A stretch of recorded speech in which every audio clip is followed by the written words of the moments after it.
बिस्मिल्लाहिर्रहमानिर्रहीम। अस्सलाम वालेकुम दोस्तों, वीडियो शुरू करने से पहले देख लें कि ये वक्त नमाज का तो नहीं, कल आपका कोई टेस्ट या इम्तिहान तो नहीं, आपने अपना होमवर्क मुकम्मल कर लिया हुआ है, आपके ज़िम्मे घर वालों ने कोई काम तो नहीं लगा रखा, आपने किसी को कोई वक्त तो नहीं दे रखा। अगर इन बातों में से कोई एक भी बात हो तो इस वीडियो को बंद कीजिए, पहले वो काम ख़त्म कीजिए और बाद में वीडियो देखिए। नावल हवेली के इसरार का पार्ट 3 हाज़िर खिदमत है। अगर आपने पार्ट 1 और पार्ट 2 नहीं देखा तो जल्दी से पार्ट 1 और पार्ट 2 देख लीजिए, फिर पार्ट 3 देखिए। बल्ब जलते ही उन्होंने देखा कि पूरा कमरा बुरी तरह गर्द आलूद था। हर चीज़ पर गर्द की मोटी तह जमी हुई थी। कमरे के फर्श पर बेतरतीबी के आसार थे। एक तरफ एक कुर्सी उल्टी पड़ी थी। कुर्सी के करीब ही एक खंजर पड़ा था। खंजर से कुछ फासले पर स्याह खून जमा हुआ था।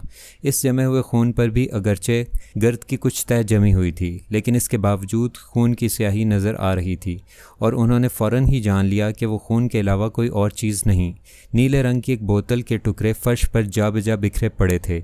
बोतल की गर्दन से उन्होंने अंदाज़ा लगा लिया कि टूटने वाली चीज़ बोतल थी। ये हम क्या देख रहे हैं? फरजाना ने परेशान होकर कहा। जो कुछ देख रहे हैं बस वही देख रहे हैं, फारूक बोल उठा। वो शख्स जो भाग निकला है इस कमरे का दरवाज़ा खोलने की कोशिश कर रहा था, लेकिन हमारी आमद ने उसका काम ख़राब कर दिया और उससे भागने पर मजबूर कर दिया। सवाल ये है वो कौन था और आखिर ये चक्कर क्या है? चक्कर मालूम करने के लिए हमें दिन का उजाला फैलने का इंतज़ार करना होगा। दिन के वक्त हम इस पूरी हवेली का जायज़ा लेंगे, शायद हम कुछ मालूम करने में कामयाब हो सकें। सुबह हमें पुलिस को भी बुलाना होगा, क्योंकि इस कमरे में ज़रूर कोई ना कोई वारदात हुई थी। ये मालूम नहीं कि कब और कैसे। शेख मोहम्मद मुनीर की हवेली खाली करने से पहले या बाद में उलझन बढ़ती ही जा रही है, जबकि हम इसे एक सीधा सादा मामला समझे हुए थे। महमूद ने जल्दी जल्दी कहा। फारूक बोला, अंकल अब क्या किया जाए, रात कैसे गुजारी जाए? बाहर निकलकर पड़ोस के किसी आदमी से दरख्वास्त कर लेते हैं, क्योंकि अगर हमने शहर की तरफ पैदल मार्च किया तो चलते चलते ही दिन निकल जाएगा और इसका कोई फ़ायदा नहीं होगा। बात तो ठीक है, लेकिन क्यों ना हम रात इस हवेली में कुछ मालूम करने की कोशिश करते हुए गुजार दें। अगर हम कुछ और तारे खोलने में कामयाब हो जाते हैं तो रात यहाँ भी गुजारी जा सकती है, लेकिन अगर इस कोशिश में नाकाम हो गए और इस तरह देर हो गई तो किसी पड़ोसी को जगा कर नहीं रह सकेंगे। इस वक्त तो लोग जाग रहे होंगे अभी। बात तो ठीक है, ये मामला इतनी जल्दी हल होता नज़र नहीं आता। बेहतर होगा कि हम बाहर निकलकर पुलिस को फ़ोन करें और ख़ुद किसी के घर में रात गुजार लें, खान रहमान ने मशवरा दिया। लेकिन अंकल, अगर हमने इसी वक्त फ़ोन किया तो हमें पुलिस का भी इंतज़ार करना पड़ेगा, महमूद बोला। मैं इस बहस को ख़त्म करती हूँ। पहले तो हमें इन तालों को खोलने की कोशिश करनी चाहिए, इसमें ज़्यादा वक्त नहीं लगेगा। फिर हम में से कोई एक बाहर जाकर पुलिस को फ़ोन कर सकता है। इस तरह हमें किसी के घर रात गुजारने की भी कोशिश नहीं करना पड़ेगी। ठीक है, ये तजवीज़ मुनासिब रहेगी, खान रहमान ने कहा, और वो तालों पर जुट गए। 15 मिनट की कोशिश के बाद बाकी तीनों कमरों के ताले भी खुल गए थे, लेकिन इनमें कोई चीज़ नज़र ना आई। ये तीनों कमरे भी गर्द आलूद थे, गोया रात गुजारने का कोई सामान नहीं था। आखिर तंग आकर वो बाहर निकल आए और उसी बूढ़े के एक मकान की तरफ आए। दस्तक के जवाब में फिर उसकी शक्ल दिखाई दी। माफ़ कीजिएगा, हम आपको तकलीफ़ दे रहे हैं। आपके घर में फ़ोन होगा? जी नहीं, फ़ोन यहाँ आसपास किसी घर में अभी नहीं लगा। तकरीबन 2 किलोमीटर दूर जाकर वहाँ पब्लिक बूथ लगा हुआ है, उसने बताया। लेकिन 2 किलोमीटर किस तरह जाएंगे, वो भी रात के इस वक्त? मेरी गाड़ी आज मरम्मत के लिए गई हुई है, वरना मैं ज़रूर खिदमत करता, उसने कहा। बहुत बहुत शुक्रिया, अब हम ये काम सुबह ही करेंगे। क्या आप हमें रात गुजारने का कोई तरीका बता सकते हैं? खान रहमान ने पूछा। मैं आपका इशारा समझ गया हूँ। अफसोस मेरे घर में इतनी गुंजाइश नहीं, जगह भी कम है और बिस्तरों और चारपाइयों का भी फौरी तौर पर बंदोबस्त नहीं कर सकता। आप नामी साहब से बात कर लें। इरफान नामी मेरे पड़ोसी हैं, हाल ही में पड़ोसी बने हैं। इनका घर काफ़ी बड़ा है और वो रहते भी अकेले हैं। ओह, बहुत बहुत शुक्रिया। उनका कौन सा मकान है? बिल्कुल साथ वाला, उसने बताया। आपने अपना नाम नहीं बताया। मुझे शिराज जान कहते हैं, वो बोले। शुक्रिया जनाब, एक बार फिर माफ़ी चाहते हैं आपको इस वक्त तकलीफ़ देने की। कोई बात नहीं, उसने कहा और चला गया। वो इरफान नामी के दरवाजे की तरफ बढ़ गए और शिराज जान ने दरवाज़ा बंद कर लिया। दरवाज़ा कदरे ज़ोर से बंद किया गया, उन्हें यूँ लगा जैसे उसने भुनाए हुए अंदाज में ऐसा कहा हो कि अब मुझे बिल्कुल डिस्टर्ब ना करना। महमूद ने आगे बढ़कर दरवाज़े पर दस्तक दी। अंदर कई कमरे रोशन नज़र आ रहे थे, जिसका मतलब ये था कि इरफान नामी अभी जाग ही रहा था। جلد ہی دروازہ کھلا اور دروازہ کھولنے والا کسی قدر حیران نظر آیا۔ جی فرمائیے، میں آپ کی کیا خدمت کر سکتا ہوں؟ اس نے پوچھا۔ آپ عرفان نامی ہی ہیں؟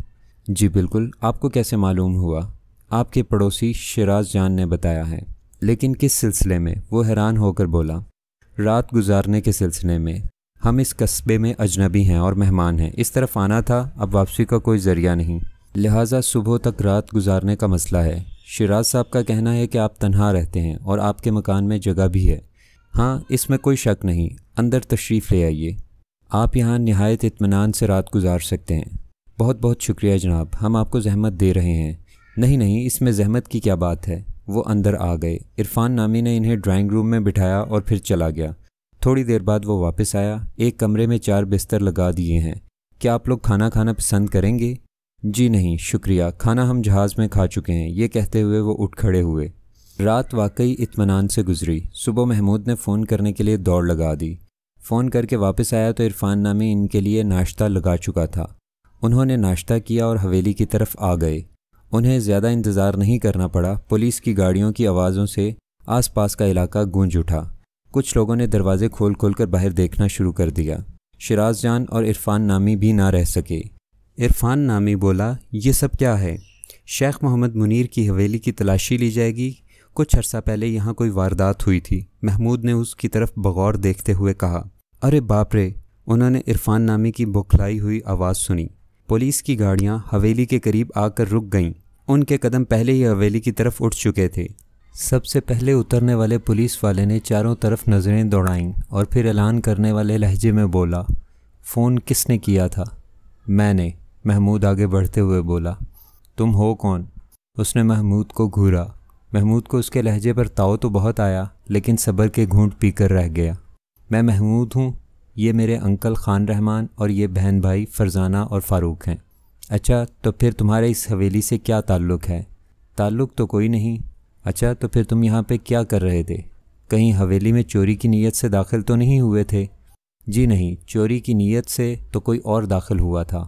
ہم نے تو اسے پکڑنے کی کوشش کی تھی، لیکن وہ بھاگ نکلا۔ اس طرح ہمیں حویلی کا کمرہ دیکھنے کا اتفاق ہوا۔ اس کمرے کو دیکھتے ہی یہ بات صاف طور پر محسوس ہوتی ہے کہ کوئی واردات ہوئی ہے۔ تمہاری کوئی بات میرے پلے نہیں پڑی، پولیس افسر نے جھلا کر کہا۔ اچھا، کمال ہے، لیکن میں نے تو بہت صاف اور سادہ الفاظ میں بات کی ہے۔ پوری تفصیل بتاؤ مجھے۔ محمود نے گول مول انداز میں تفصیل سنا دی۔ خیر، ہم حویلی کا جائزہ لے لیتے ہیں، لیکن تم لوگ بھی میری نظروں میں شک سے بری نہیں ہو۔ کوئی بات نہیں جناب، ہمیں شک سے بری ہونے کا کوئی شوق نہیں ہے، فاروق بول اٹھا۔ کیا مطلب؟ وہ چونک اٹھا۔ کچھ نہیں۔ پولیس والا اپنے ماتحتوں کو لے کر آگے بڑھا۔ حویلی کے صدر دروازے پر تو بڑا سا تالا لگا ہوا تھا، لہٰذا انہیں کھڑکی کے ذریعے ہی داخل ہونا پڑا۔ صحن سے ہو کر وہ خون آلود کمرے میں داخل ہوئے اور ٹھٹک کر رہ گئے۔ پولیس افسر ایک ایک چیز کا بغور جائزہ لے رہا تھا۔ آخر بولا، یہاں تو کوئی واقعی واردات ہوئی ہے اور محسوس ہوتا ہے یہ واردات قتل کی تھی۔ ہمارا بھی یہی خیال ہے جناب، اسی لیے تو ہم نے آپ کو فون کیا ہے۔ تم لوگ اس طرف لینے کیا آئے تھے؟ شیخ محمد منیر صاحب سے ملنے آئے تھے، لیکن حویلی کے دروازے پر تالا لگا نظر آیا۔ لیکن اندر کیوں داخل ہوئے؟ یہ تو غیر قانونی بات ہے۔ اگر اندر کوئی چور ہو اور گھر کو چور سے بچانے کی کوشش کر ڈالی جائے تو یہ جرم کس طرح ہو گیا سر؟ خیر، تم لوگوں کے بھی بیان لیے جائیں گے، ہمیں کوئی اعتراض نہیں۔ محمود نے کندھے اچکائے۔ ماہرین کو فون کیا گیا، تصاویر لی گئیں، خون کا نمونہ لیا گیا، کمرے سے انگلیوں کے نشانات اٹھائے گئے، ان کی انگلیوں کے نشانات بھی لیے گئے۔ آخر پولیس افسر نے اپنا کام مکمل کر لیا اور ان سے بولا، اب آپ لوگ میرے ساتھ تھانے چلیں گے۔ بھلا ہم وہاں جا کر کیا کریں گے؟ بیانات لیے جائیں گے آپ لوگوں کے۔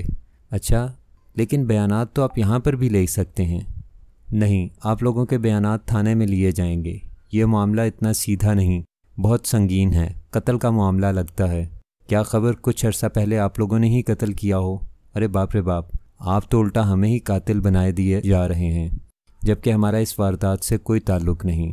یہ بات تم لوگوں کو ثابت کرنا ہوگی۔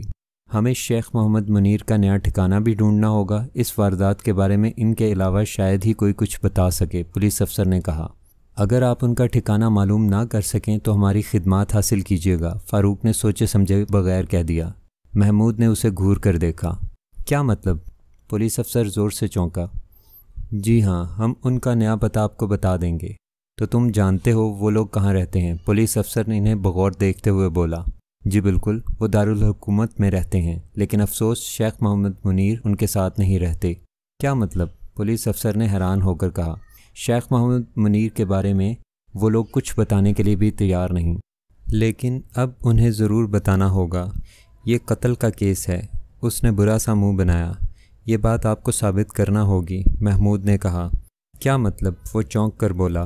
क्या खबर ये कत्ल का केस बिल्कुल ना हो, इस कमरे में सिर्फ कोई ज़ख्मी हुआ हो। इस सूरत में ज़ख्मी को मुकदमा दर्ज कराना चाहिए था, लेकिन उसने ऐसा नहीं किया, लिहाजा इस पर भी मुकदमा चलाया जाएगा। ज़रूर चलाइए, लेकिन चला तो आप उस वक़्त सकते हैं जब उसका नाम पता आपको मालूम होगा, फ़ारूक ने खुश होकर कहा। इस वक्त तो तुम लोग बयानात देने के लिए पुलिस स्टेशन चल रहे हो, उसके बाद भी इस शहर से कहीं जाने की कोशिश नहीं करोगे। तुम लोग ठहरे कहाँ हुए हो? यहीं इरफान नामी साहब के यहाँ, महमूद ने कहा। इरफान नामी? ये कौन साहब हैं? ये मैं हूँ। आपका इनसे क्या ताल्लुक़ है? उसने पूछा। कोई ताल्लुक़ नहीं, मैंने तो इन्हें बस अपने यहाँ रात गुजारने की इजाज़त दी थी। तब आपको हमारे साथ चलना होगा। लेकिन जनाब, मेरा क्या कसूर है? उसने घबरा कर कहा। ये लोग शक की ज़द में हैं, आपने इन्हें रात भर ठहराया। क्या खबर आपका भी इनसे कोई गहरा ताल्लुक़ हो? ये मामला मुझे बहुत पुरसरार नज़र आ रहा है, उसने जल्दी जल्दी कहा। आपको ही नहीं, पुरसरार तो ये हमें भी नज़र आ रहा है, फ़ारूक ने मुंह बनाया। बस अब चलो, हवेली को सील कर दिया गया है। आपको शेख मोहम्मद मुनीर के घर का पता बताना होगा, क्योंकि हमें उनसे भी राब्ता कायम करना है। हम पता ज़रूर बताएंगे, आप बेफिक्र रहिए, खान रहमान बोले। पुलिस अफसर ने पहली बार उनकी तरफ नज़र भर कर देखा और कुछ दबा दबा सा नज़र आने लगा। आपका इनसे क्या रिश्ता है? मेरा नाम खान रहमान है, रिटायर्ड फ़ौजी हूँ और इनका अंकल हूँ। ओह अच्छा, चलिए जनाब, पहले ही बहुत देर हो चुकी है। उसका लहजा अचानक बदल गया। कुछ देर बाद वो पुलिस स्टेशन में मौजूद थे। इरफान नामी को भी नहीं बख्शा गया था।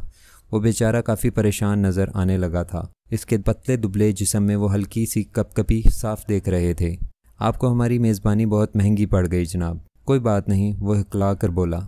उनके बयानात लिए गए, शहर छोड़कर ना जाने की हिदायत की गई और फिर इन्हें जाने की इजाज़त मिल गई। अब उनका रुख फिर हवेली की तरफ था। इरफान नामी को भी वो साथ ले आए थे। उसे उनके घर के सामने उतार दिया। और अब आप कहाँ जाएंगे? उसने पूछा। हवेली में, और कहाँ? महमूद मुस्कुराया। लेकिन हवेली तो पुलिस ने सील कर दी है। कोई बात नहीं, हम सील को हाथ भी नहीं लगाएंगे, ये कहकर महमूद आगे बढ़ गया। इरफान नामी उन्हें हैरत ज़दा अंदाज में देखता रहा, फिर घर में दाखिल होकर दरवाज़ा बंद कर लिया। क्या तुम लोगों का इरादा वाकई फिर हवेली में दाखिल होने का है? जी अंकल, इसके सिवा हम क्या कर सकते हैं? पुलिस ने हवेली के सिर्फ एक कमरे का जायज़ा लिया है, जिसमें स्याह खून मौजूद है। बाकी हवेली की तरफ उसने कोई तवज्जो नहीं दी, जबकि हम इसकी बहुत ज़रूरत महसूस कर रहे हैं। ऐसा लगता है जैसे हवेली में कोई संगीन जुर्म किया गया है। अल्लाह अपना रहम फरमाए, इस मामले का अभी तक सर पैर पल्ले नहीं पड़ रहा। अरे ये कौन खड़ा है? महमूद चौंका। उन्होंने भी देखा।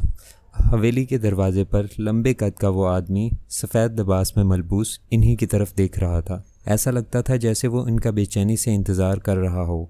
शायद हम कोई नई उलझन मोल लेने वाले हैं, फरजाना बड़बड़ाई। उलझनों का और हमारा तो चोली दामन का साथ है, यूँ लगता है जैसे उन्हें हमसे बहुत हमदर्दी हो गई है, फ़ारूक बोला। लीजिए, अब उलझनों को भी हमदर्दी होने लगी, महमूद ने झिल्ला कर कहा।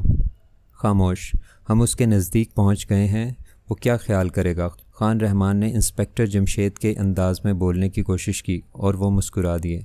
आप कौन हैं जनाब, और इस हवेली के दरवाजे में क्यों खड़े हैं? मुझे तुम लोगों का ही इंतज़ार था, उसने पुरसरार अंदाज में कहा। जी क्या मतलब? वो एक साथ